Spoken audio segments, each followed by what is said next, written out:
E aí, Miriane, tudo bem? Boa noite, Mariana.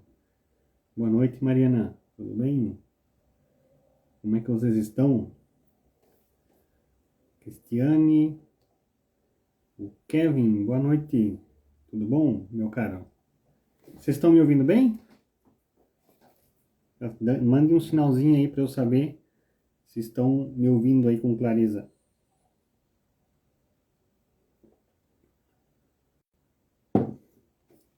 Boa noite, Kelly. Tudo bom? Me ouve aí? Tudo certo? O áudio?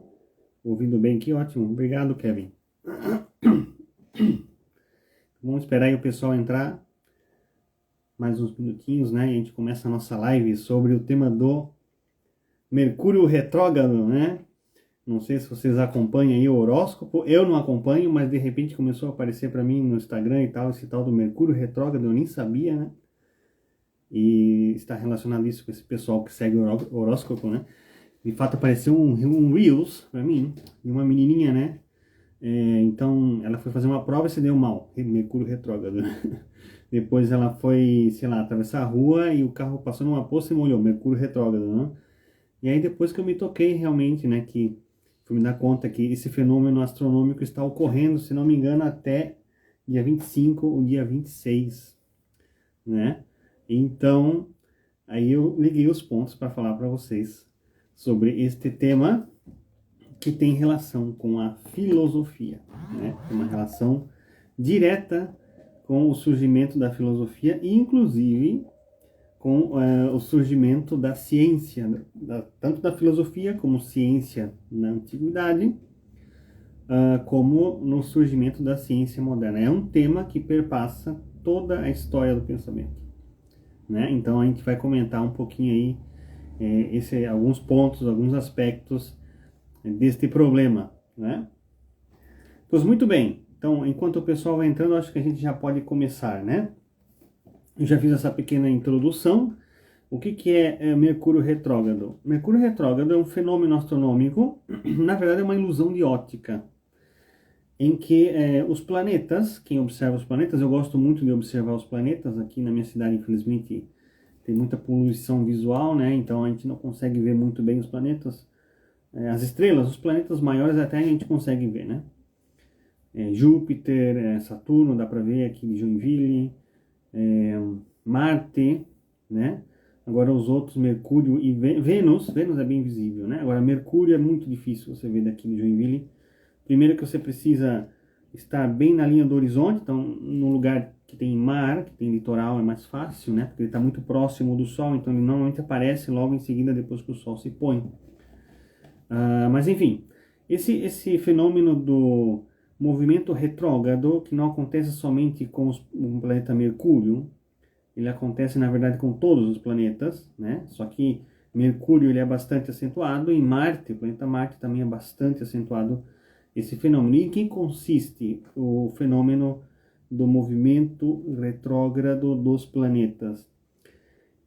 Quando a gente vai observando a trajetória ao longo dos meses, das semanas, você vai observando, você vai vendo que os planetas eles vão fazendo uma trajetória, né, ao longo da bóveda celeste. Só que em determinado momento, isso ocorre várias vezes no ano com os planetas, mais uma vez, né? Os planetas mais distantes não, nem tanto, é mais difícil de observar. Mas chega um momento que essa trajetória dos planetas ela para e o planeta de repente ele começa a andar para trás e depois ele retoma a sua trajetória normal. Então isso se chama movimento retrógrado. É uma ilusão de ótica, porque isso na verdade surge do contraste das diferentes velocidades em que os planetas estão girando ao redor do Sol, né? Então isso gera esse fenômeno, essa ilusão de ótica que o planeta está andando para trás. Ele na verdade não está andando para trás, é simplesmente uma ilusão de ótica, porque a Terra passa mais rápido, porque está mais perto do Sol, do que Marte. Então, dependendo do modo e do momento que a Terra está girando ao redor do Sol, vamos ter a impressão que Marte está indo em direção contrária ao seu movimento normal. Então isso se chama o movimento retrógrado dos planetas, né? E isso foi um grande problema, um grande mistério desde toda a antiguidade. né? Isso aí já os antigos, os filósofos pré-socráticos, Platão, Aristóteles, já haviam notado e já se questionavam sobre este grande problema, né? Bom, o que tem a ver isso com o surgimento da filosofia, né? Então, é algo muito mais profundo que a mera, né, interpretação, né, dos horóscopos aí, né, que o pessoal hoje está acostumado. Vai muito mais além, é muito além disso, né? E para a gente poder entender essa relação deste fenômeno com a filosofia, eu vou citar aqui para vocês dois trechos de Platão, um de Platão e outro de Aristóteles, né? Então, Platão nós temos aqui no Teeteto, ele diz o seguinte, sobre o princípio da filosofia, né? Isso é algo bastante conhecido, já tem até uma postagem sobre isso no Instagram, mas vale a pena a gente lembrar o que se diz ali no Teeteto e na Metafísica de Aristóteles, que diz o seguinte: e pelos deuses, Sócrates, meu espanto é inimaginável ao indagar-me o que isso significa. E às vezes, ao contemplar, palavra-chave, ao contemplar estas coisas, verdadeiramente sinto vertigem. E responde o Sócrates: Teodoro, meu caro, parece que não julgou mal tua natureza. É absolutamente de um filósofo este sentimento. Espantar-se. A filosofia não tem outra origem. A origem da filosofia está no espanto, na admiração diante das coisas que contemplamos no mundo. E depois Aristóteles, no livro da Metafísica, ele aprofunda um pouco mais essa ideia, muito parecida com a de Platão também, né? Com efeito, foi pela admiração que os homens começaram a filosofar, tanto no princípio como agora.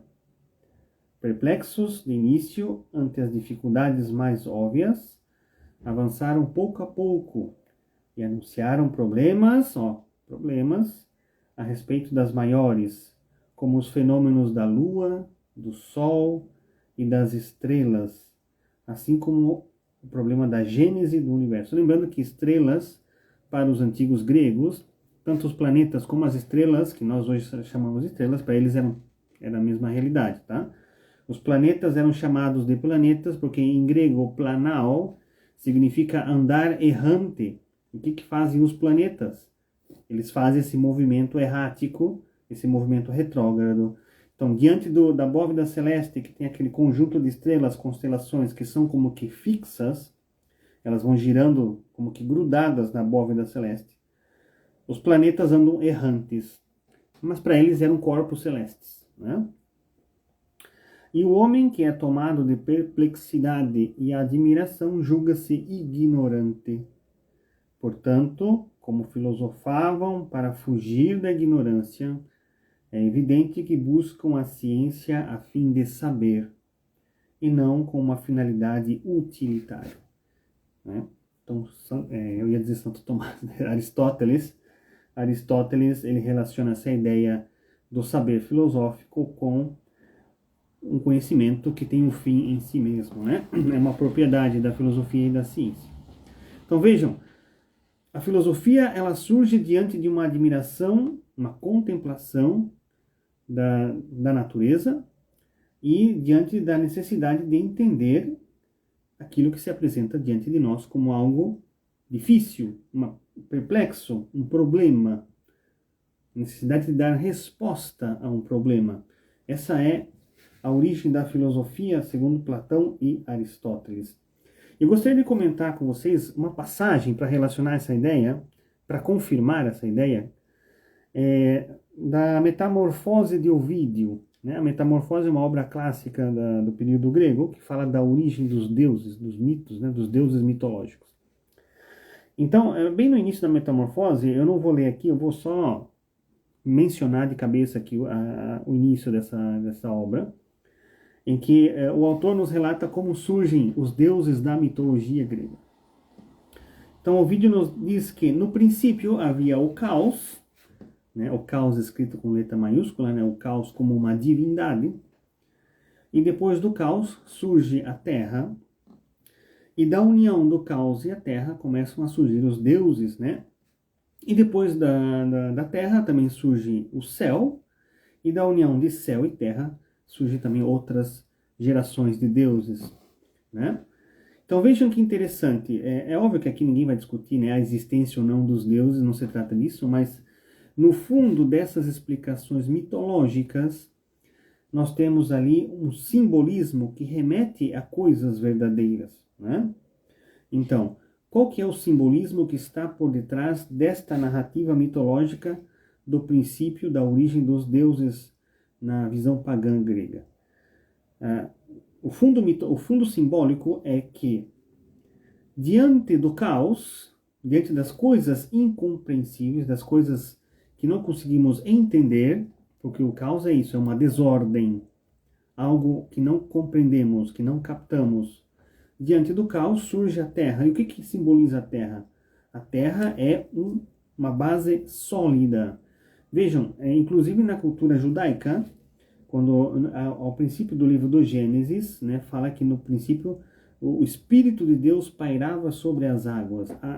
Essa ideia de águas, né, o oceano, as águas, elas simbolizam também esse caos, porque a água é esse elemento químico, né, esse elemento que ele é informe. E a terra, diante do caos, significa um ponto de apoio. Então, um ponto de apoio a partir do qual a minha razão ela consegue se levantar, ela consegue, né, estar firme. Então, a terra simboliza isso, um ponto de apoio em que a minha razão começa a penetrar no conhecimento das coisas. E depois surge o céu, ou seja, a partir desse ponto de apoio, desse princípio da razão, que os filósofos chamam dos primeiros princípios, né? São Tomás chamaria isso de os hábitos dos primeiros princípios. Por exemplo, o princípio de não contradição, né? O terceiro excluído, enfim, né?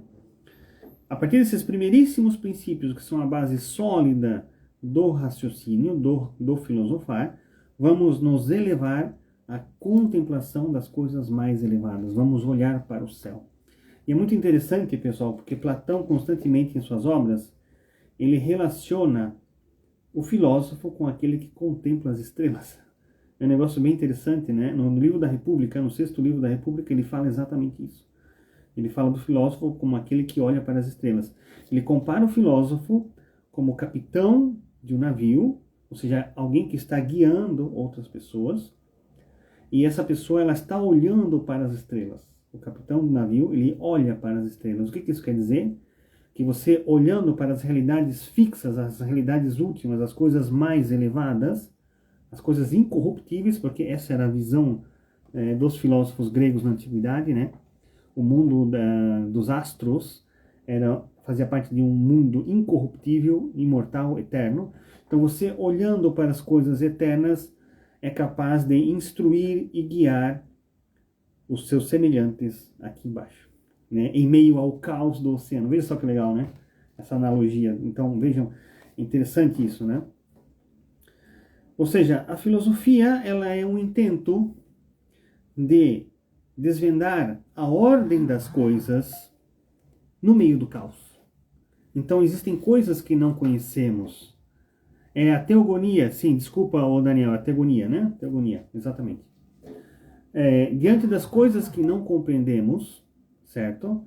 Diante das coisas que se nos apresentam como um caos, a filosofia vai buscar desvendar a ordem, descobrir a verdade das coisas.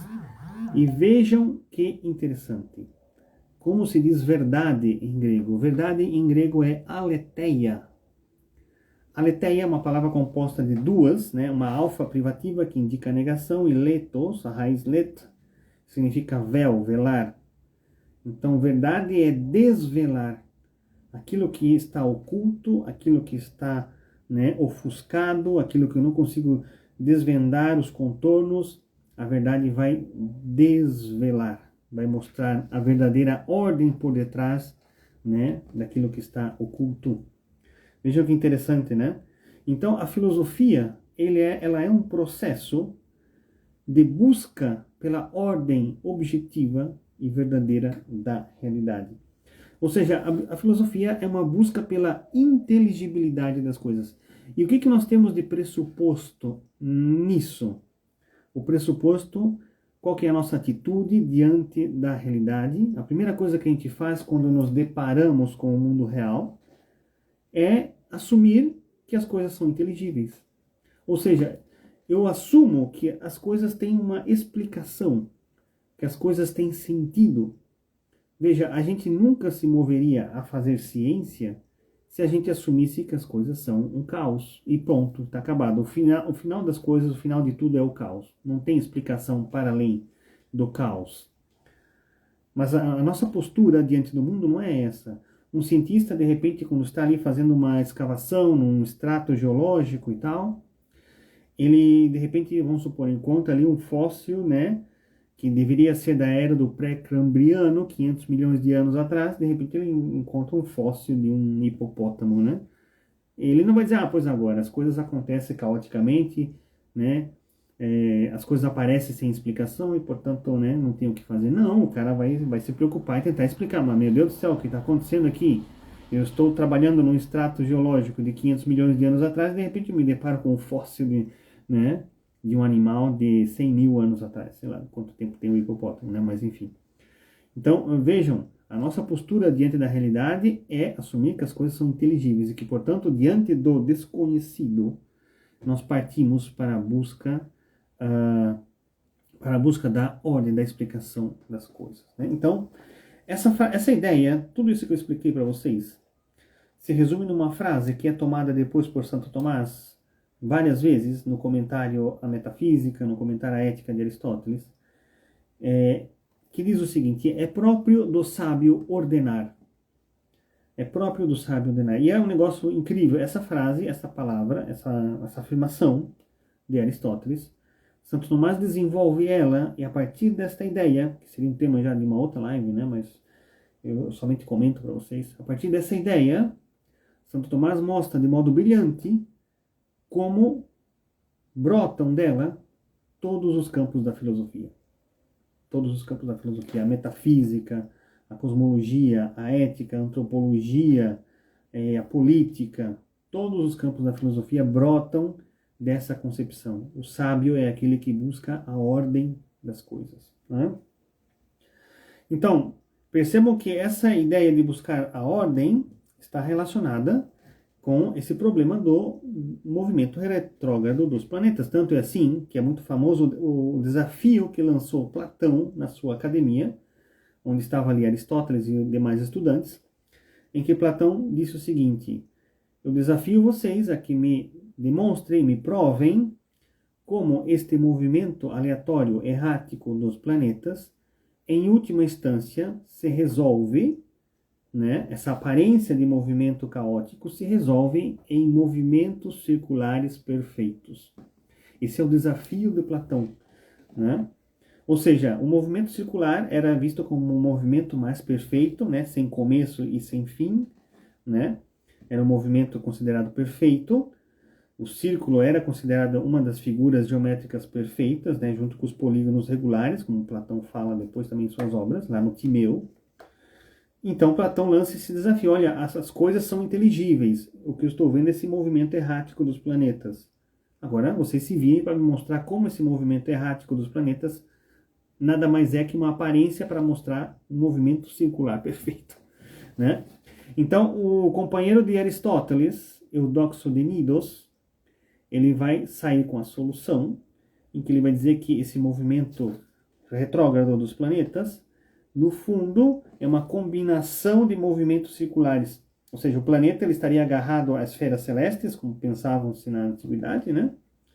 E os planetas fazem esse movimento circular porque o planeta, na verdade, ele está agarrado a mais de uma esfera, e essas esferas estão girando em sentidos e em inclinações diferentes. Essa combinação de esferas girando uma dentro da outra vai causar a ilusão de um planeta se movendo de trás para frente.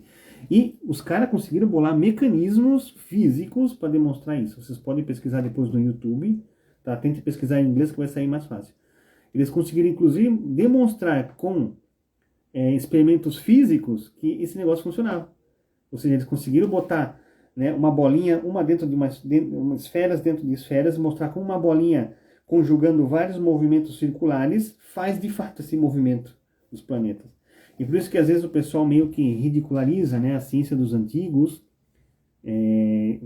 como se fossem inocentes, né, ou como se fossem puramente narrativas mitológicas, mas esses modelos cosmológicos que foram construídos, né, Eudóxio de Nidos e depois Aristóteles, que vai aprimorar essa teoria, é uma explicação científica que durou mais de 2000 anos, né? Ela só vai ser finalmente superada na Revolução Científica a partir de Galileu, né?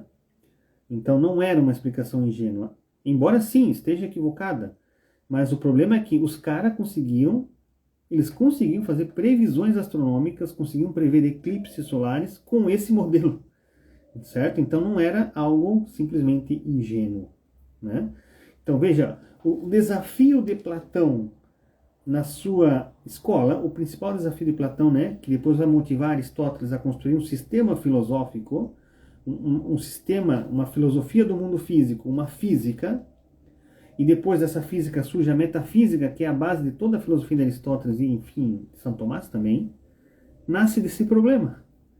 E vejam como a ciência moderna nasce desse problema.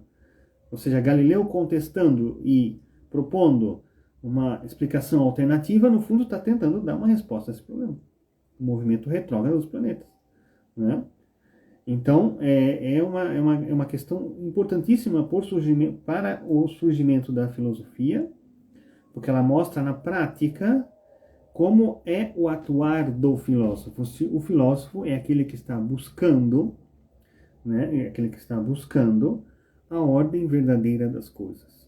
E esse é um problema que reflete exatamente essa atitude do filósofo, não é?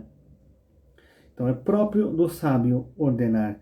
Aí vocês vão me dizer, quem sabe algum de vocês aí que está mais antenado, né? Ah, professor, mas Santo Tomás comentou a física, né? Então quer dizer que a metafísica de Santo Tomás, que também parte da física, né, em certo sentido, quer dizer que a metafísica de São Tomás está toda apoiada em pressupostos científicos falsos, né? Essa é uma pergunta que se pode fazer. Então veja, São Tomás, muito esperto como ele era, quando ele comenta a física, ele fala o seguinte, na lição 2 do primeiro livro da física. São Tomás diz o seguinte, olha, a gente sabe que os livros de Aristóteles têm problemas, têm questões difíceis. Uma delas era, por exemplo, o tema da eternidade do mundo. Veja, na visão judaico-cristã, o mundo ele tem um princípio no tempo, né? No princípio Deus criou os céus e a terra. E Aristóteles considerava que o universo ele era eterno, ou seja, não tinha um princípio temporal, né? Então São Tomás reconhece essa questão difícil e ele diz o seguinte, olha, embora tenha esse ponto delicado, é útil a gente comentar e entender Aristóteles, porque se ele consegue provar a existência de Deus mesmo num sistema falho, ou eventualmente falho, quanto mais, né, a gente tem ferramentas para provar a existência de Deus numa filosofia mais sólida. Então, se ele consegue provar, apesar das dificuldades desse sistema, então é útil para nós estudar a filosofia de Aristóteles, né, porque ele consegue, apesar das dificuldades, apesar dos entraves, mostrar que Deus existe. Porque no final do livro da Física, Aristóteles vai demonstrar a existência de Deus, o primeiro motor imóvel, né? Então, São Tomás vê um valor nisso, certo? Ou seja, um valor nesse empreendimento de Aristóteles. E depois, o segundo ponto, São Tomás ele era tão sábio que mesmo ele não sabendo na época que o geocentrismo não era uma teoria com significado físico verdadeiro, né, que a Terra não está no centro do universo, São Tomás achava que isso era o certo. E mesmo São Tomás trabalhando com uma cosmologia desse tipo, ele, quando vai escrever as 5 vias, a primeira via de São Tomás é a via do movimento, que ele tira do livro da física, essa primeira via. E São Tomás, de maneira muito sábia, quando escreve a primeira via, Santo Tomás, ele vai depurar, ou seja, vai purificar todos os elementos que aparecem na física de Aristóteles que estavam caducados, e vai ficar somente com os princípios metafísicos. E é a partir dos princípios metafísicos extraídos da física que ele demonstra a existência de Deus na primeira via da Suma Teológica. Ou seja, São Tomás na Suma Teológica não vai falar do movimento retrógrado dos planetas, ele não vai falar que os planetas eram movidos por inteligências superiores, ele não vai falar dos motores, né, que Aristóteles achava que havia acima da esfera da Lua, haviam 54 motores que eram responsáveis pelo movimento dos 7 planetas visíveis. São Tomás não vai falar nada disso na Suma. Ele vai deixar de lado todos esses pontos particulares, né? E vai se fixar somente nos princípios metafísicos que ele extrai da reflexão filosófica, né? Então, São Tomás, mesmo assim, ele consegue, então, a partir de um sistema falho, ele consegue tirar uma consequência positiva, né? Então, esse ponto que eu gostaria de comentar com vocês, tá? Não vou fazer uma live muito longa, não, porque, né, as lives longas, às vezes, o pessoal também não assiste. Eu gostaria de comentar esse ponto. Como a filosofia, ela é a busca da ordem. E esse caso concreto do movimento retrógrado dos planetas, que nós estamos aí até o dia 24, até hoje, até amanhã, mais ou menos, Mercúrio está em retrógrado, né? Então, para ilustrar para vocês como a filosofia é isso, a busca pela ordem inteligível das coisas, um desvelamento da ordem. Diante do caos, diante das coisas que não entendemos, vamos buscar isso, um princípio inteligível, uma explicação lógica que faça sentido à realidade. Então a filosofia, desde seus princípios, foi uma busca pela verdade, né? É somente a partir da era moderna e da filosofia contemporânea em que a filosofia ela vai se reduzir simplesmente a uma mera análise crítica, né? Simplesmente um desconstruir crítico de tudo que é oferecido para você, né? Na escola de Frankfurt e por aí vai, tá bom? Na filosofia clássica, ela é, sobretudo, um conhecimento que visa atingir a verdade das coisas, tá bom? Vamos ver aqui se tem alguma pergunta. Eu vi que alguém escreveu algo por ali. Vamos ver se eu consigo resgatar as perguntas, né? Vamos ver aqui.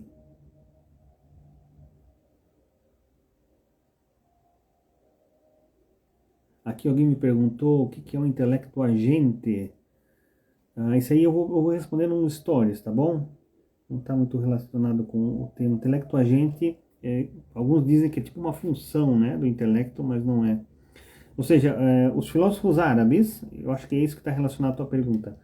Os filósofos árabes, desenvolvendo o pensamento de Aristóteles, consideravam que essas entidades que moviam os planetas eram inteligências e que a Lua era a última inteligência antes da esfera da Terra e que era chamada de intelecto agente, que infundia as formas, né, as formas inteligíveis na mente das pessoas, tá?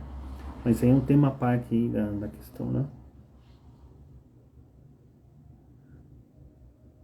Muito bem, a parte disso eu não estou identificando nenhuma outra pergunta. Deixa eu ver se aqui para trás tem alguma outra.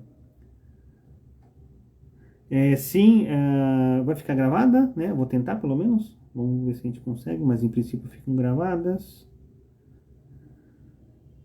Mercúrio é raríssimo de ser visto. Já vi uma vez, mas é lindo. Sim, eu nunca consegui ver. Olha, eu já tentei várias vezes, mas olha, é difícil. É muito difícil. Você tem que estar bem no nível do mar, né? Para poder conseguir ver e tem que estar um céu bem estrelado. Ok, vamos ver se tem mais alguma pergunta por aqui.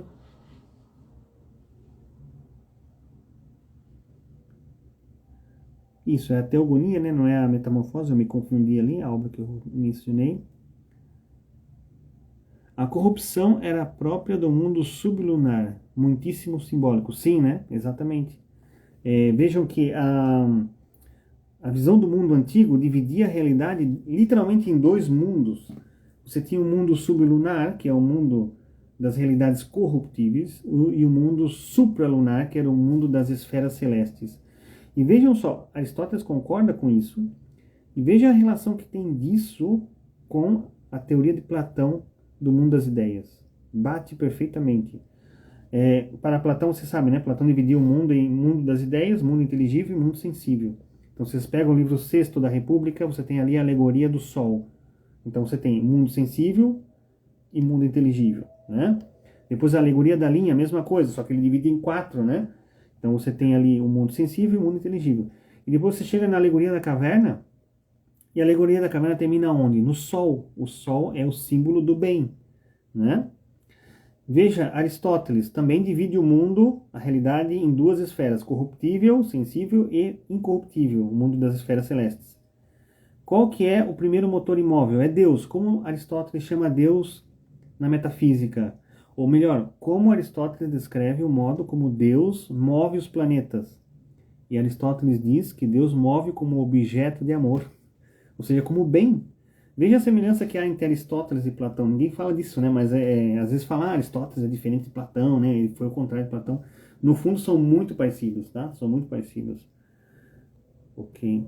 Vamos ver se apareceu mais alguma pergunta aqui. Muito bem, então seria isso, pessoal. Muito obrigado aí pela participação de vocês, tá? Não queria fazer uma live muito longa, era uma live mais breve mesmo, só para comentar essa ideia com vocês. Muito obrigado aí para os que estiveram presentes, tá? Boa noite. Qualquer dúvida, estou com uma caixinha de perguntas aberta no Instagram. Vocês podem mandar por ali, tá bom? Um abraço. Nos vemos.